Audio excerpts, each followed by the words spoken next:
On va maintenant aborder un autre sujet et on va demander à Jules Nissen de bien vouloir nous rejoindre pour quelques mots d'enjeu sur cette table ronde. Et on invite également Mathieu Pechberti, corporteur à BFM Business, à nous rejoindre pour nous présenter les intervenants. Bon, rebonjour pour la troisième fois. Je voulais juste être porteur d'une mauvaise nouvelle, puisque à cette table ronde devait participer le président du MEDEF, Patrick Martin, qui nous a informé vraiment tardivement qu'il ne pouvait pas venir, et c'était tellement tard qu'on a eu beaucoup de difficultés, malgré les efforts des uns et des autres, à trouver un remplaçant avec le MEDEF. Donc je voulais m'en excuser sincèrement auprès des participants à la table ronde, également auprès de vous toutes et tous. Et je voulais juste citer quelque chose qu'on trouve sur le site internet du MEDEF, dont je ne suis pas le porte-parole, mais comme c'est sur leur site, c'est public, pour peut-être un peu introduire les débats et dire de quoi il était question et ce sur quoi on attendait Patrick Martin. Je vais donc vous indiquer que, comme je l'ai dit tout à l'heure dans mon discours d'ouverture, le MEDEF s'est associé à Business Europe et à 13 autres fédérations patronales européennes pour commander une étude économique détaillée sur la transition énergie-climat en Europe et ses implications sur la compétitivité des entreprises. Cette étude repose sur une modélisation robuste, détaillée. Elle analyse le détail de la compétitivité en Chine, aux États-Unis, et elle conclut, c'est là que je voulais en venir, qu'un cadre énergie-climat coordonné, intégré et optimisé, reposant sur des investissements dans l'ensemble des solutions décarbonées et dans les infrastructures énergétiques, sera nécessaire pour rester compétitif à l'international et parvenir à la neutralité climatique. Encore une fois, toutes mes excuses pour ce défaut d'un intervenant de la table ronde et bon débat. Merci beaucoup Mathieu. Merci beaucoup Gilles. Écoutez, une table ronde très importante puisqu'elle est extrêmement large, elle va toucher à beaucoup de sujets. Une table ronde sur la souveraineté, la compétitivité et le pouvoir d'achat. Et autour de moi pour débattre, j'appelle donc mes invités, Claire Vézan, directrice générale adjointe d'Engie, Joseph Fognaud, président de RWE France, oui, vous pouvez les applaudir, merci, et Nicolas Hott, directeur du développement d'Elmi. Rejoignez-nous, rejoignez-moi, chacun peut prendre un micro.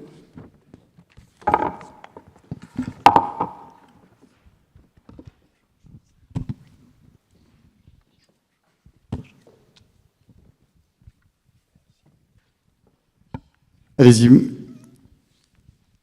Merci d'être tous les trois présents à cette table ronde. Alors, je le disais, c'est une thématique extrêmement large.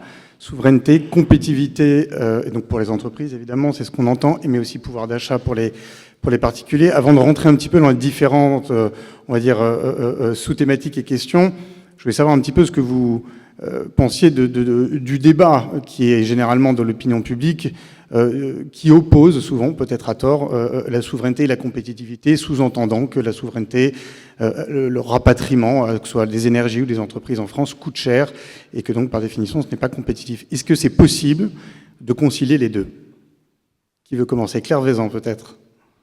Merci et bonjour, bonjour à toutes et tous. Alors effectivement, le thème de cette table ronde est large et on va essayer de répondre le mieux possible à la question. Et pour commencer, la question de la souveraineté et de la compétitivité, moi j'ai envie de l'aborder en prenant un pas de recul et en se disant, au fond, c'est quoi la transition énergétique? La transition énergétique, c'est ce qui va nous permettre de consommer moins.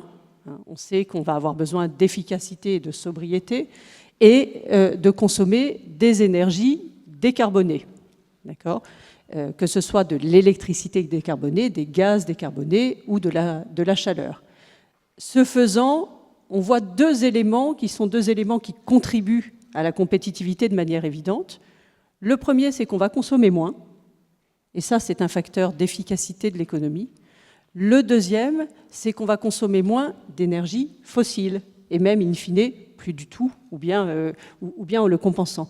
Donc ça va rendre l'économie européenne beaucoup moins dépendante des prix des énergies fossiles que nous ne maîtrisons pas, puisque pour ceux d'entre nous qui sont nés au siècle dernier, vous vous souvenez de la crise énergétique, on est un certain nombre à avoir grandi avec, en France, on n'a pas de pétrole, mais on a des idées. Voilà. C'est pareil pour l'Europe. L'Europe n'est pas riche en hydrocarbures, de manière générale. Et la transition énergétique, c'est une formidable occasion de nous retrouver sur un pied d'égalité avec les autres zones du monde, parce que maintenant, ce qui va compter, c'est la dotation en facteurs que nous avons, et notamment le vent, le soleil, l'eau. la chaleur, la géothermie, et puis bien sûr, il y aura aussi de la place pour le nucléaire. Mais donc, on voit bien que dans l'énergie, dans le monde énergétique de demain, ça n'est plus la dotation en fossiles qui compte. Et donc ça, c'est un facteur de souveraineté pour le continent européen. J'ajoute que c'est aussi un facteur de compétitivité dès lors, et c'est, je crois, tout l'enjeu de la transition énergétique aujourd'hui, dès lors que nous réussissons à mener cette transition énergétique au meilleur coût.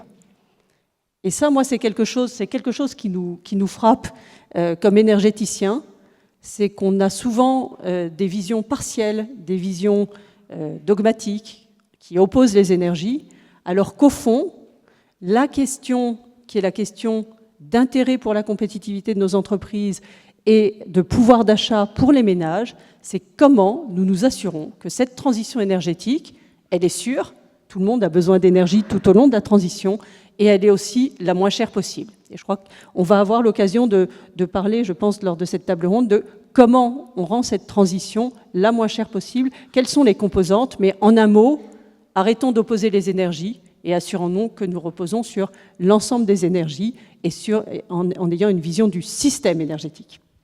Joseph Fogno, vous dirigez RWE en France. Est-ce que vous pouvez aller un peu plus loin et est-ce que effectivement cette transition énergétique peut être compétitive? Est-ce que pour les particuliers évidemment, mais aussi pour les entreprises, investir dans la transition énergétique, dans les énergies renouvelables peut rester bon marché pour eux? Quels avantages compétitifs ils ont à investir là-dedans? Bonjour, je voudrais déjà souligner l'importance de ce terme qu'on a utilisé d'indépendance, de souveraineté énergétique. Aujourd'hui, où on parle de prix qui sont redescendus, le nucléaire fonctionne bien, le gaz est redescendu, nos stocks sont bons. Sur les 4 derniers mois, j'ai été regarder hier les chiffres du bilan du commerce de la France. La dépendance aux énergies fossiles, c'est 5 milliards de dépenses de la France par mois. 5 milliards par mois encore aujourd'hui. Sur l'année, c'est 1 000 € par Français. Donc c'est un montant considérable qu'on dépense dans une source qui n'a pas d'avenir, qui ne nous inscrit pas dans le futur, puisqu'on le sait bien, on doit décarboner notre énergie, on a une dépendance qui est très coûteuse.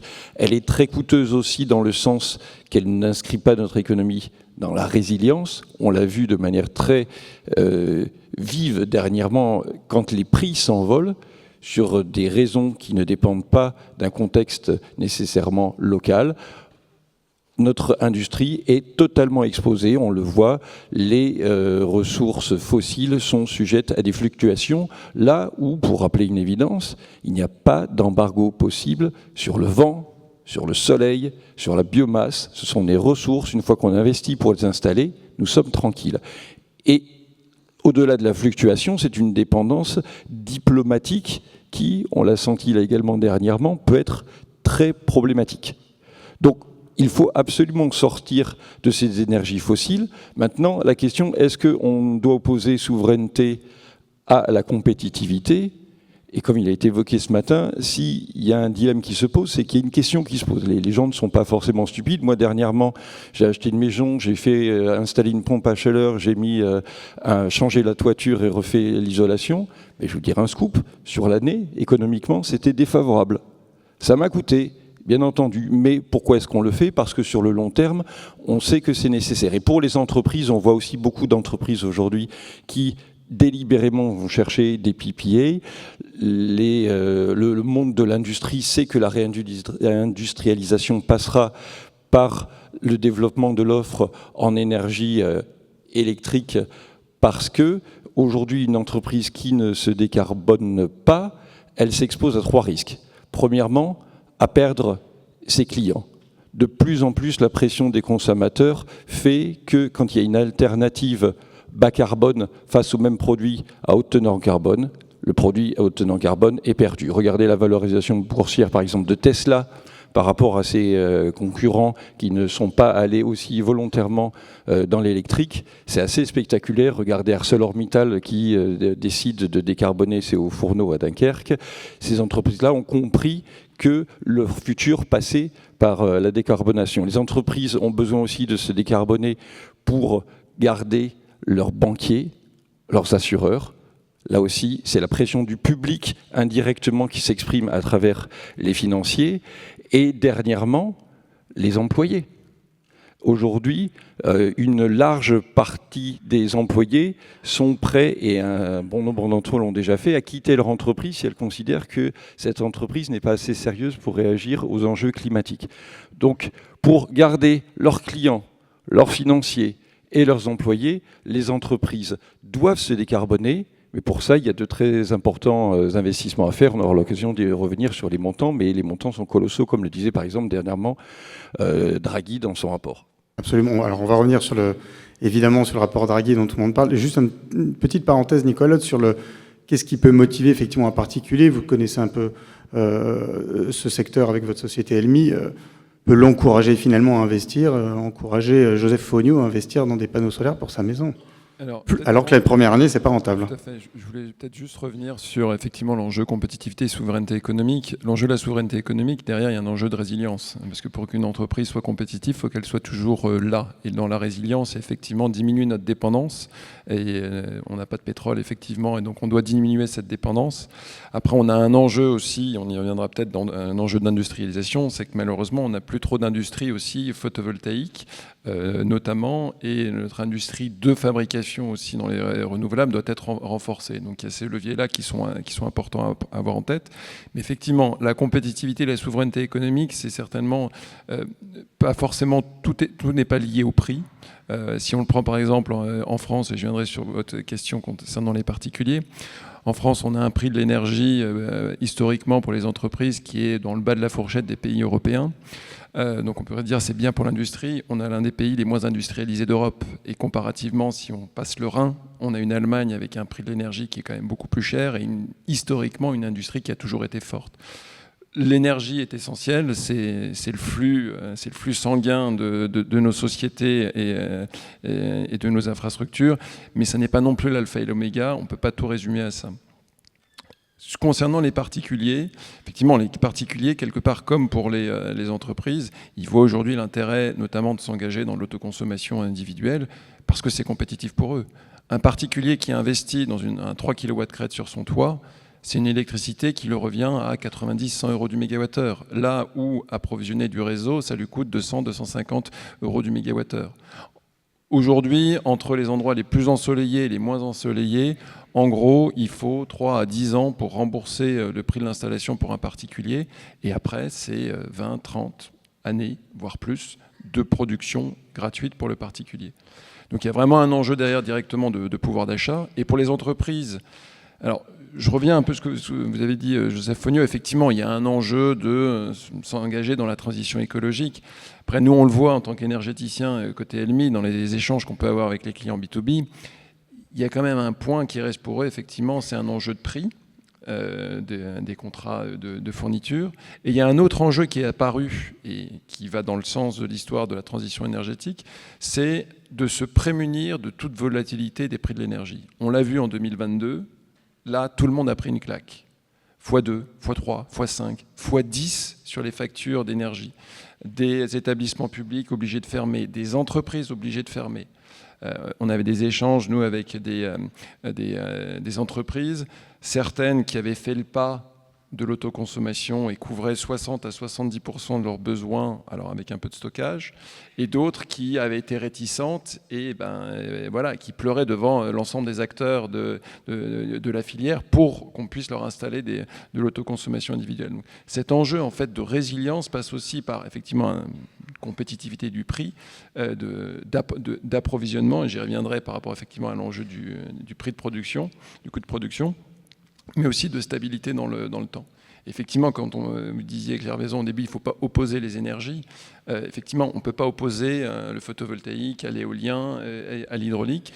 Ça ne produit pas de la même façon. C'est comme si sur les bourses de l'électricité, entre un ruban annuel et un produit de pointe, on disait on va acheter que le ruban annuel parce que le produit pointe coûte plus cher. L'enjeu, c'est quel est le coût d'approvisionnement. Et c'est pour ça que la vision plutôt de coût d'approvisionnement d'un consommateur particulier, d'une entreprise, d'un territoire est beaucoup plus pertinente que simplement la logique de telle installation ou telle typologie d'installation a un coût de production plus bas, donc doit être privilégiée par rapport à une autre qui facialement pourrait apparaître avec un coût de production plus élevé. Alors Claire Vézan, il ne faut pas regarder que effectivement, le coût de production, ce qui vient d'être dit, ce qu'on appelle le coût complet. Si on regarde ça pour les énergies renouvelables, quel est-il? Joseph Fogno parlait évidemment du déficit commercial de la France lié aux fossiles. Qu'est-ce que vous pouvez nous dresser un peu comme portrait de cette compétitivité des énergies renouvelables, où là encore, il y a souvent des critiques par rapport au prix qui est encore plus élevé que les énergies fossiles? Alors, la très bonne nouvelle, mais je pense que dans cette salle, tout le monde le sait, c'est que les énergies renouvelables électriques ont connu des baisses de prix considérables et qu'elles sont aujourd'hui très compétitives. D'accord ? Elles sont très compétitives par rapport aux fossiles, elles sont aussi très compétitives par rapport au nouveau nucléaire. Nous donner quelques indications qu'on a un ordre de grandeur alors, de comparaison? Peut-être quelques chiffres d'évolution, hein, puisque on a alors, au niveau mondial un rapport de l'AIE qui est sorti la semaine dernière, qui dit les 10 dernières années, le coût du photovoltaïque et de l'éolien a été divisé par 2,5. Et d'autres chiffres un peu plus anciens, mais on a vu sur le photovoltaïque en particulier des évolutions, alors les années précédentes, absolument phénoménales, des prix divisés par 10 et des prix de l'éolien de moins 70%. Donc on voit bien qu'on est dans une période dans laquelle ces énergies ont gagné en efficacité, baisse de coûts. Pour autant, elles ne suffisent pas au système. Hein. Je pense que c'est ce que disait l'intervenant précédent, c'est-à-dire qu'on ne peut pas faire un système qu'avec du renouvelable sans s'intéresser à ce qui va avec le renouvelable. Avec le renouvelable électrique en particulier, il y a des coûts du réseau qui sont très, très considérables, hein. Des milliards d'euros d'investissement chaque année nécessaires pour les renouvelables. Il y a des coûts de stockage aussi. De manière générale, il faut des outils de flexibilité, d'accord, avec les renouvelables. C'est une ressource qui est une ressource, j'allais dire, très, très abondante et qui n'est pas finie, mais qui est intermittente. Et quand je dis intermittente, ça n'est pas un gros mot. Ça a parfois été vu comme un gros mot. Ça n'est pas un gros mot, c'est une réalité physique. Le soleil, le vent, l'eau ont des régimes qui leur sont propres. Ça ne veut pas dire que ce ne sont pas des énergies fiables.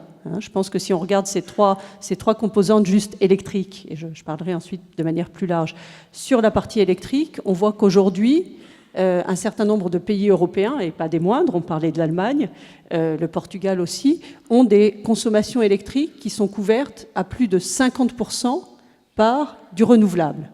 Donc ça montre bien qu'on n'est plus du tout dans quelque chose qui est anecdotique. Ce sont des énergies qui sont fiables, mais qui doivent être complétées de moyens de flexibilité d'une part, et puis complétées aussi par autre chose que de l'électricité, parce qu'il y a tout un tas d'usages qui sont des usages qui ont besoin aujourd'hui soit de chaleur, soit de gaz. Et donc là, le défi pour ces usages-là, c'est que la chaleur soit renouvelable. Et donc ça, c'est tout ce qui est fait autour de la chaleur fatale, hein, la réutilisation de chaleur d'installations industrielles, la géothermie aussi, formidable chaleur renouvelable. Et puis le gaz renouvelable, c'est le biométhane aujourd'hui, et demain de plus en plus l'hydrogène renouvelable, qui aujourd'hui a un démarrage plus lent, hein, mais plus de temps, mais qui demain est une molécule tout à fait d'avenir. Donc on va avoir besoin de ces différentes énergies pour avoir un système au meilleur coût possible. Et donc je reviens sur votre question, le sujet n'est pas tellement telle énergie coûte combien, telle autre énergie coûte combien, le sujet c'est que pour l'optimiser, ce système, eh bien, on va avoir besoin d'un mix énergétique parce qu'il y a des usages que vous ne réussirez jamais à électrifier et que par ailleurs, il faudra faire face à l'intermittence par des moyens de flexibilité. Alors toutefois, même si les prix, quelles que soient les énergies renouvelables, ont beaucoup baissé ces dernières années, est-ce qu'il y a encore effectivement des marges de manœuvre pour aller encore plus bas, pour baisser les coûts? Qu'est-ce qu'il faut faire? Et je pense évidemment aux sujets de taille qui sont souvent relevés par les exploitants de parcs éoliens ou de parcs solaires, notamment en France. Bien sûr, et je vais laisser aussi mon voisin Ouais. répondre, mais Allez-y. peut-être juste un mot là-dessus pour dire, bien sûr, tout ce qui est, tout ce qui est passage à des échelles plus grandes contribue évidemment à la compétitivité des projets et donc au coût de production. On a parfois tendance en France à se dire small is beautiful. Hein, on aime bien les petites installations. Les petites installations, ça a un coût. Donc ensuite, ce sont des choix à faire. Mais juste un mot sur un projet que je connais bien, qui est un projet dans le sud-ouest de la France, qui est un projet de solaire, Oriseo. Oriseo, c'est un projet dans lequel, qui n'est pas du tout anecdotique à l'échelle nationale, suivant les objectifs retenus à horizon 2028, en fourchette haute, fourchette basse, Oriseo pourrait produire entre 3 et 8% du surcroît de photovoltaïque nécessaire à horizon 2028. Donc, c'est presque macroéconomique à l'échelle de la France et c'est évidemment extrêmement important pour la consommation locale. Oriseo, c'est un projet donc de grande échelle sur un terrain de sylviculture. Sur un projet comme celui-là, on est capable d'être très compétitif, y compris avec des panneaux solaires français. Ça rejoint le sujet qu'on touchait tout à l'heure, qui est est-ce qu'il n'y a pas une opposition entre souveraineté et compétitivité ?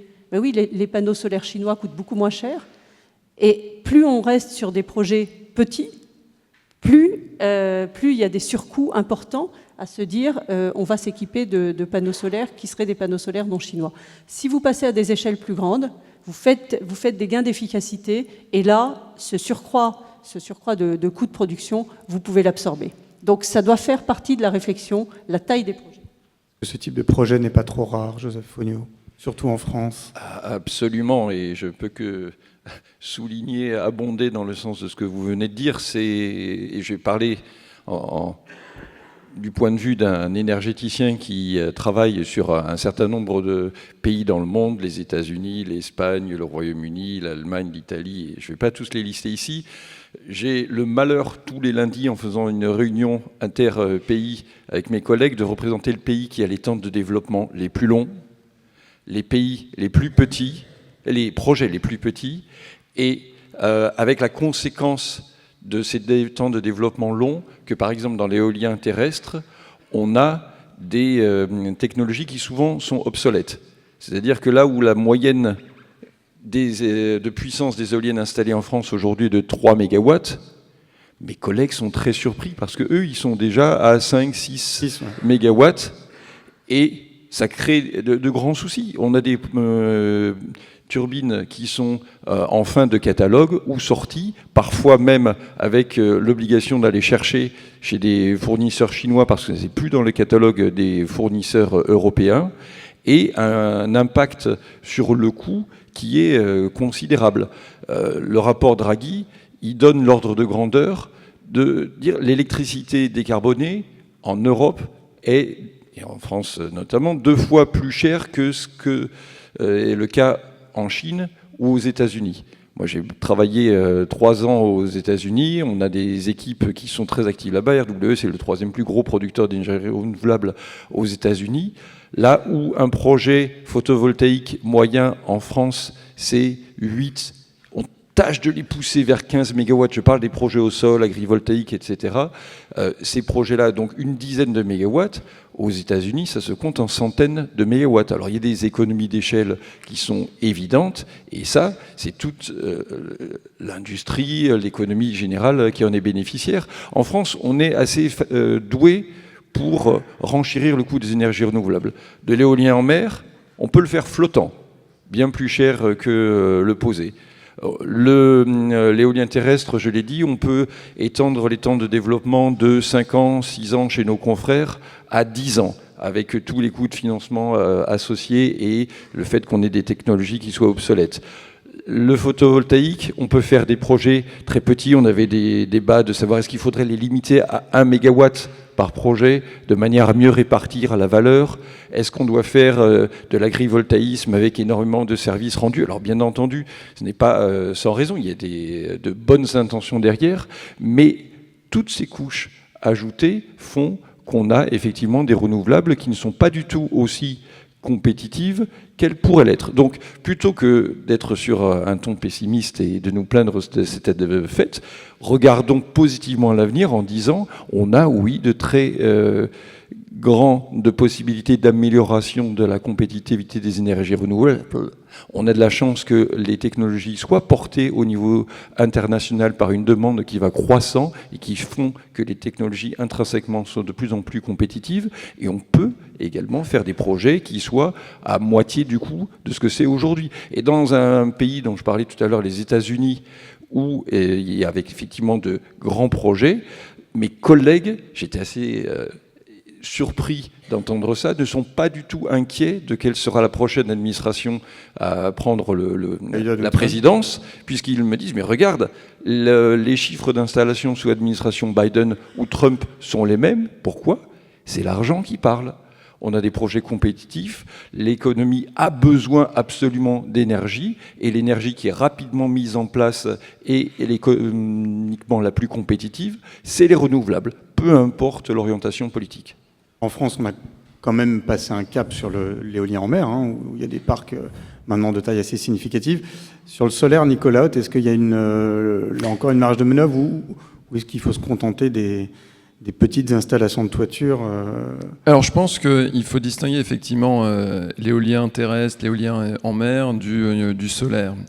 Déjà parce que dans l'éolien terrestre, on est dans une industrie de la mécanique, hein, on doit faire tourner justement 3 pales pour produire de l'électricité. Dans le solaire, c'est le monde de la microélectronique, voire même de la nanoélectronique. Et donc il y a non seulement plein d'effets d'échelle, une cellule photovoltaïque sur un sac à dos ou une lampe, une frontale, a le même coût que celle sur un projet d'1 gigawatt, ou je crois qu'en Australie, là, ils ont un énorme projet de près de 10 gigawatts. Le coût de fabrication est le même. Il y a des différences de coûts, mais là, on revient à la question, c'est qu'on est en train de regarder le coût de production. Si je reprends effectivement l'exemple d'un 3 kW crête chez un particulier qui génère de l'électricité, qui s'il achète cette installation va lui revenir à 90-100 euros du mégawattheure, la même électricité approvisionnée par le réseau, en enlevant toutes les taxes, mais néanmoins en utilisant le coût du réseau, à peu près 60 euros du mégawattheure aujourd'hui, il faut qu'elle soit à pas plus de 30, voire 40 euros du mégawattheure. Donc dans les faits, aujourd'hui, un 3 kW crête, même avec une grosse installation, est compétitif. Le point, c'est que derrière, on voit l'enjeu, c'est que la différence entre le coût de production et le coût d'approvisionnement, c'est le coût du réseau. Et ça, c'est souvent négligé, effectivement, dans la vision, quand on développe uniquement et quand on pense, et côté ennemi, on a une activité de développeur, hein, quand on pense uniquement coût de production, on oublie l'enjeu du réseau. Or, cet enjeu du réseau est majeur. Il est majeur pour la compétitivité, effectivement, de l'approvisionnement énergétique. On a l'exemple de l'Allemagne qui est confrontée à une grosse problématique. Historiquement, toute la consommation était dans la Ruhr et dans la Bavière, donc à l'ouest et puis au sud. Tous les moyens de production ont été construits à ces endroits-là pour minimiser effectivement les coûts d'acheminement. Manque de bol, le gisement éolien était dans le nord. Non seulement ils ont eu d'énormes coûts de renforcement du réseau, mais même à un moment, ils n'ont plus pu renforcer suffisamment les réseaux, et donc ils se sont tournés vers quelle solution, qui est de dire on va essayer de diminuer la consommation en finançant notamment des installations d'autoconsommation, des batteries, des moyens de flexibilité, y compris en poussant l'électrification. Donc small peut-être beautiful, je dirais que le diable de toute façon est dans les détails. Et le photovoltaïque avec cette capacité justement d'être hyper décentralisé et d'aller jusqu'au niveau des sites de consommation, que ce soit celui d'un particulier ou que ce soit celui d'une énorme industrie. Et là, effectivement, il y a un enjeu derrière, effectivement, pour améliorer la compétitivité globale du coût d'approvisionnement, déjà de réduire toutes les charges administratives, qui sont purement administratifs, hein, des coûts administratifs pour les appels d'offres, pour les demandes de raccordement, qui ne sont pas liés à des coûts physiques de renforcement de travaux, des coûts aussi subjectifs. On connaît tous la problématique des architectes des bâtiments de France, dès lors qu'on est dans un périmètre protégé au titre des monuments absolument historique. Et aussi d'essayer de se dire d'avoir aussi une meilleure peut-être planification. On parle beaucoup de planification, les enjeux de PPE, qui vont devoir être discutés et on espère enfin avoir une PPE dans les prochains mois. Ces enjeux de planification sont très importants parce que là où on met la production par rapport à là où se trouve la consommation, tout ça définira les besoins de réseau et donc définira la compétitivité du coût d'approvisionnement de l'ensemble de nos consommateurs, qu'ils soient entreprises ou particuliers. Alors on parle de souveraineté du point de vue des producteurs d'énergie. Moi, je voudrais qu'on tourne un petit peu le débat et qu'on s'interroge du point de vue des entreprises. Vous, Claire Vézan, Joseph Fogno, qu'est-ce que vous voyez chez vos clients, entreprises? Est-ce que ce sont les grandes entreprises, vous parliez d'ArcelorMittal tout à l'heure, qui ont les moyens peut-être de se vertir, de transformer leurs fourneaux, leurs usines, leur outil de production? Qu'en est-il des petites? Est-ce que vous voyez que pour ces entreprises, la transition énergétique reste compétitive ou pas? Je pense que la transition énergétique, elle est en marche pour l'ensemble des entreprises françaises. Ça a été dit tout à l'heure, c'est un facteur, c'est maintenant quelque chose qui est important non seulement pour vos clients, mais aussi pour le secteur financier qui vous finance, et puis pour vos salariés. Ça a été dit tout à l'heure, et nous, c'est une expérience qu'on a quand on a quand Engie s'est engagé dans la transition énergétique, il y a plusieurs années, nous avons vu le nombre de CV qui étaient adressés à l'entreprise littéralement exploser. Et c'est d'ailleurs toujours le cas. C'est-à-dire qu'on est très attractif quand on est guidé, comme nous le sommes, par des engagements clairs de zéro carbone, j'allais dire, sur l'ensemble de nos scopes, sans astérisque, à horizon 2045, et des trajectoires carbone très, très rigoureuses. C'est un facteur d'attractivité, de crédibilité sur la soutenabilité de notre business model, et ce qui est vrai pour un énergéticien est vrai aussi pour les autres entreprises. Donc moi, je crois que le mouvement est véritablement lancé. Alors, avec évidemment des modalités qui sont différentes, et un outil qui est un outil bien connu et qui a déjà été abordé ce matin, mais qui est un outil de décarbonation puissant, et d'équilibrage du système puissant, qui est le PPA, la capacité pour les entreprises. Alors ça, c'est plutôt aujourd'hui pour des entreprises d'une certaine taille, et nous cherchons à démocratiser ces PPA en ayant la capacité de proposer ce type de schéma pour des entreprises plus petites, capacité à acheter de l'électricité à un prix qui est un prix donné dans la durée. Ça, c'est un facteur de développement du secteur des énergies renouvelables qui est puissant, aussi bien d'ailleurs pour l'électricité que pour le biogaz. Nous avons signé maintenant un BPA, qui est l'équivalent d'un PPA, Power, pour B, le biométhane. Pourquoi c'est très positif? Parce que ça donne aux porteurs de projets que nous sommes de la visibilité, et à l'entreprise cliente de la visibilité aussi. Et au fond, ce dont ont besoin les entreprises, c'est vraiment ça, c'est vraiment de la clarté sur comment elles vont pouvoir se décarboner, et nous les accompagnons en termes de conseils sur comment, et puis à quel coût, et à quel coût de manière la plus prévisible possible. Donc je pense que les évolutions de marché sur les cadres de commercialisation des renouvelables sont importantes.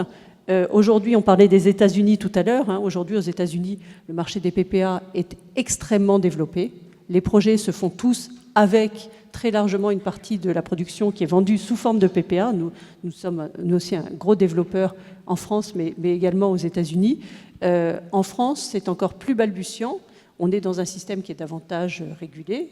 Mais on commence, je parlais d'Oriseo tout à l'heure. Oriseo, c'est un projet qui a vocation à se développer sans argent public et avec un PPA. Donc on voit bien qu'il y a des marges pour aller vers ce type de mécanismes qui vont donner de la clarté aux entreprises pour se décarboner et aux développeurs d'énergie renouvelable pour développer leurs projets.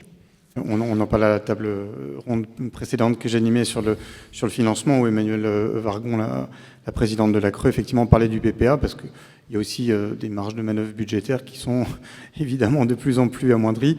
Joseph Fogno, vous la voyez vraiment, cette bascule là, des entreprises vers ou des PPA ou vers en tout cas de la transformation de leur outil de production, comme on dit, plus vert? Oui, alors pour donner des chiffres, pour être plus concret, on a fait exemples très aussi. récemment un recensement de tous les PPA ou PPA, pour le dire en français, qui ont été signés récemment, sur les 3 années à venir, l'ordre de grandeur, c'est que 6% à peu près des parcs éoliens terrestres sont financés par des PPA, le reste donc par des compléments de rémunération. Des nouveaux, je ne parle pas de sortie de contrat d'achat, donc c'est quelque chose qui est pas nul, mais qui est quand même encore minoritaire. Sur le solaire au sol, on est à peu près à 25%. Pourquoi ? Parce qu'il y a un certain nombre de projets qui ne sont pas éligibles aux appels d'offres, des projets de trop grande taille ou avec certaines contraintes.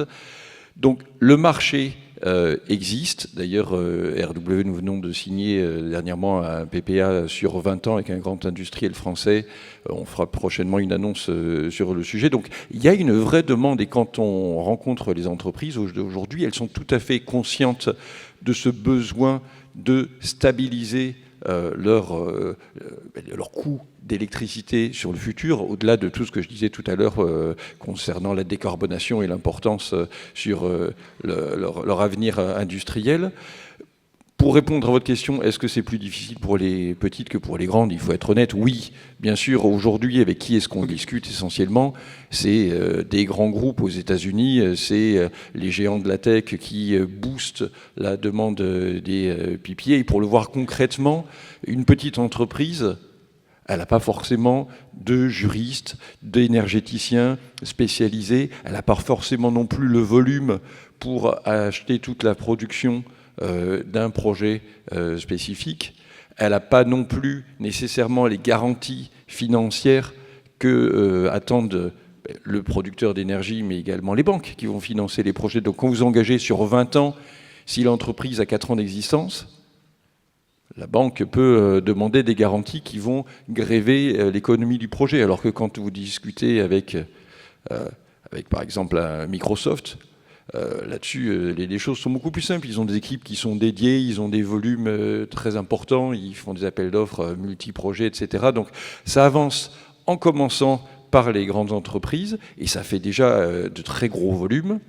Et tout l'enjeu pour vraiment décarboner l'ensemble de la chaîne de l'industrie, c'est d'être capable de développer des contrats qui soient un peu plus complexes en associant plusieurs acteurs ensemble. Il y a déjà des modèles qui existent de ce type-là. Il y a des garanties d'État aussi qui ont été réfléchies dernièrement pour contrer le risque de défaillance de petites entreprises. Bon, je suis confiant qu'on arrivera assez rapidement à se développer dans ce sens-là. On a beaucoup évoqué ce matin le fameux rapport d'Araghi qui insiste sur cette compétitivité indispensable et nécessaire en Europe, et que le seul facteur véritablement c'est l'énergie. Voilà, vous évoquiez, ou je devinais, des achats groupés, on peut le réaliser. Lui évoquait des financements européens, ou en tout cas pan-européens avec plusieurs pays. Quels sont les autres leviers, alors qu'on parlait il y a quelques minutes effectivement de la taille des projets, mais il n'y a pas que ça. Peut-être juste pour rebondir sur ce qui vient d'être dit, il y a quand même au niveau des petites entreprises, notamment via que ce soit l'autoconsommation individuelle et l'autoconsommation collective, qui est une sorte de micro-PPA partagé, beaucoup de projets qui se développent. Certains qui se développent et qui sont développés historiquement sans soutien.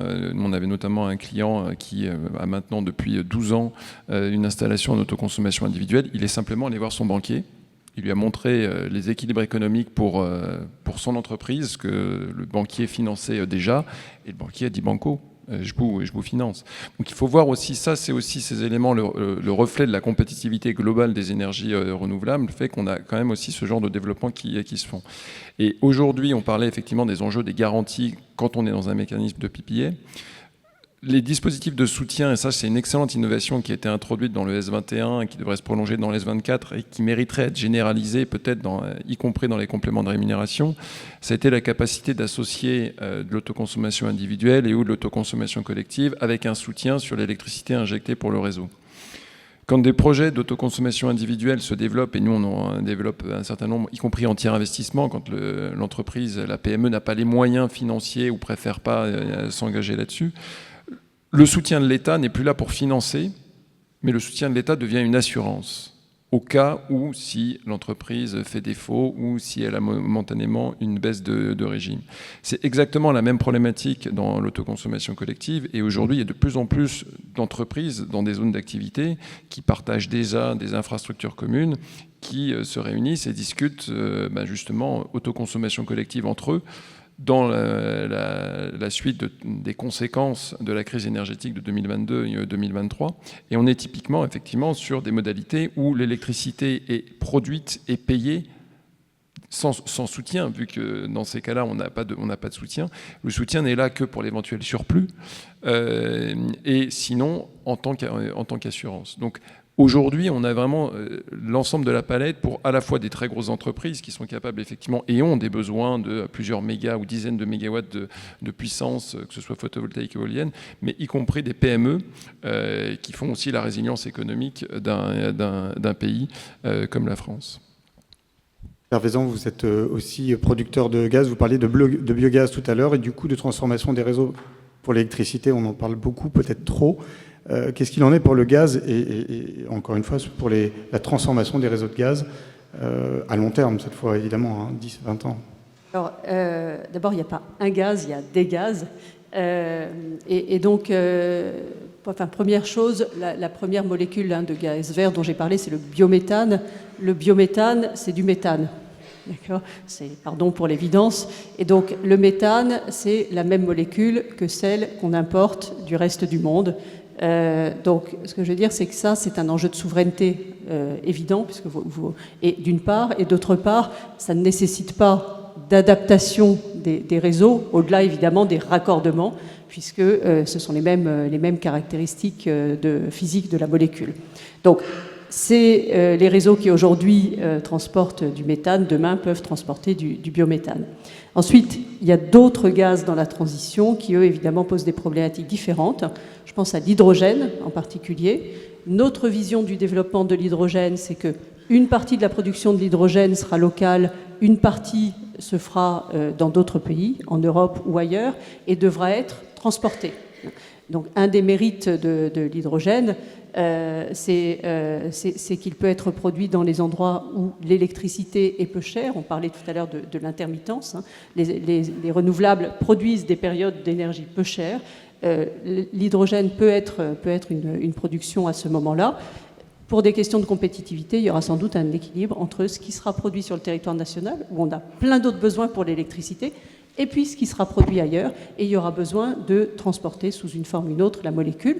Donc ça, de l'hydrogène dans des canalisations existantes, ça ne marche pas. D'accord ? Ça n'est pas la même molécule, elle est beaucoup plus petite, beaucoup plus fuyarde, et donc là, il y aura un besoin d'adaptation des portions de réseaux de transport qui transporteront l'hydrogène. Il y a aussi des expérimentations qui sont en cours, donc ça n'est pas une lubie, notamment entre la France, l'Allemagne, le Luxembourg, et des expérimentations aussi pour stocker de l'hydrogène qui sont en cours.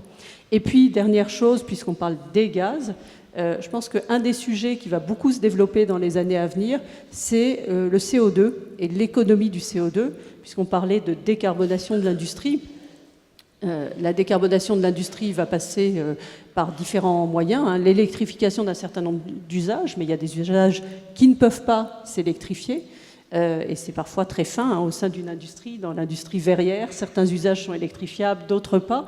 Donc, il y aura des usages qui deviendront électriques, il y aura des usages gaziers, et puis dans certains cas, il y a certaines industries, comme le ciment, par exemple, pour lesquelles c'est très compliqué d'arrêter de produire du CO2. D'accord ? Donc il y a des industries qui continueront à produire du CO2 fatal, et là, il faudra à la fois collecter ce CO2, le transporter, et puis le stocker. Donc vous voyez qu'en fait, quand on parle de l'adaptation des infrastructures au gaz de demain, c'est un sujet qui est en fait pluridimensionnel, qui n'est pas du tout le même pour le biométhane, où il n'y a pas d'adaptation nécessaire, que pour l'hydrogène ou le CO2. Donc ce sont des sujets qu'on regarde, et le sentiment profond que nous avons comme étant l'opérateur de ces infrastructures, c'est que, là encore, pour optimiser le coût de la transition, plus vous le faites avec des infrastructures existantes, plus vous réduisez le coût global du système. On a de la chance d'avoir des infrastructures de gaz qui sont des infrastructures très, très complètes, utilisons-les au mieux, ça peut être une composante absolument essentielle de la transition énergétique. Merci Claire Vaison, merci Mathieu. On a quelques questions pour nos intervenants. On va faire court sur les questions.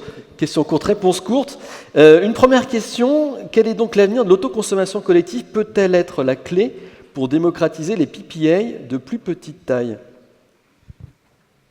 Je vous en prie. Oui, effectivement, je pense que l'autoconsommation collective, si on prend par exemple dans un schéma de type S20M ou S24, on a une assurance, ça s'appelle le tarif d'obligation d'achat. On a un dispositif qui permet en fait simplement de faire rentrer et sortir des consommateurs. Donc on n'a même plus la problématique de l'engagement, vu qu'on a l'assurance qu'en cas de rupture de l'engagement, la production est récupérée sous l'obligation d'achat. Donc ça permet véritablement une très grande agilité et fondamentalement ça correspond effectivement à un utilities PPA, on pourrait dire, un corporate PPA avec multi-acheteurs. Et surtout potentiellement des acheteurs de petite taille pour l'instant au regard des contraintes sur l'autoconsommation collective, mais effectivement on pourrait très bien imaginer étendre le concept à tout type de taille, à la fois en termes de production, mais aussi bien évidemment en termes de consommation. Une autre question, est-ce que vos entreprises respectives sont ou seraient prêtes à diminuer la rentabilité de leurs projets au profit de la souveraineté, notamment en favorisant le choix de turbines européennes et de panneaux solaires français ou européens? Joseph Fognon.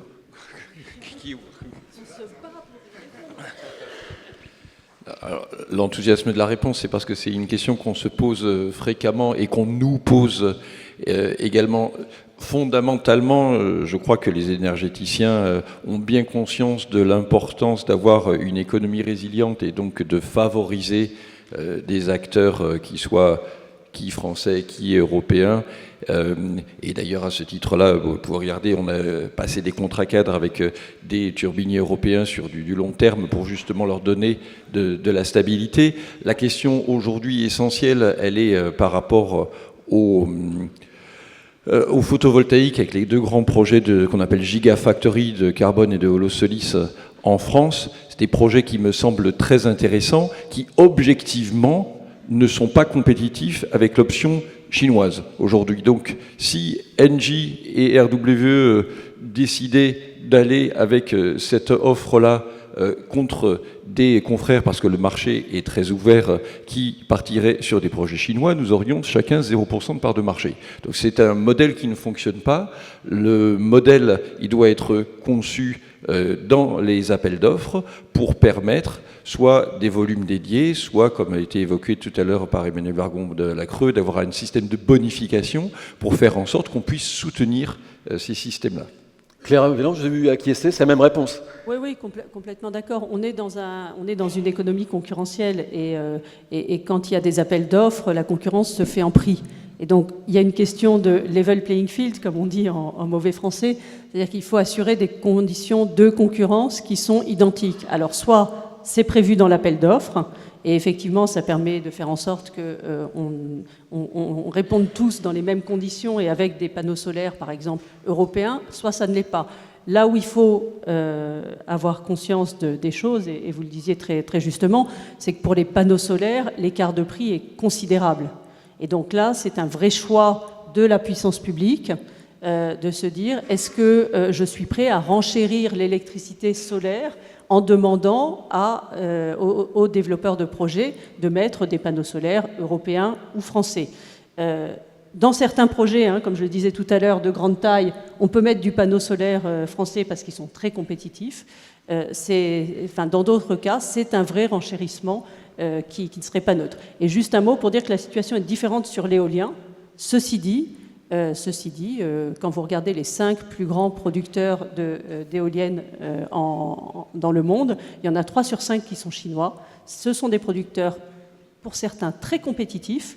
Et donc, si l'Europe veut faire subsister son savoir-faire, ses entreprises, et il y en a qui ont des beaux savoir-faire en matière de turbines éoliennes, eh bien, il va falloir qu'elle utilise le NZIA, des critères non financiers dans ces appels d'offres. Merci Nicotte, brièvement. Oui, juste pour apporter un élément supplémentaire, c'est que effectivement, dans un contexte de compétition internationale, une cellule qui est du simple au double entre une chinoise et une européenne, c'est effectivement problématique pour l'acteur qui bide. En revanche, dans une perspective française d'approvisionnement de la société française, cette différence, elle est epsilonesque, ou en tout cas très faible, au niveau du coût d'approvisionnement. Aujourd'hui, sur une installation particulière, le module, c'est 10%, sur une installation sol, c'est 20%, mais l'énergie dans le coût d'approvisionnement, c'est entre un tiers pour les particuliers de la facture et la moitié pour les professionnels. Donc, on parlait de souveraineté énergétique. Cet éventuel surcoût d'une souveraineté énergétique pour les moyens de production en France et en Europe lié à un approvisionnement auprès d'entreprises comme Carbone, Holosolis ou d'autres entreprises européennes, en fait, ne remettrait pas en cause la compétitivité globale et la souveraineté parce qu'assurerait notre résilience. Merci beaucoup à tous les trois. Merci Joseph Fogno, Nicolas Hotz, Claire Vaizan et un grand merci Mathieu Pechberti.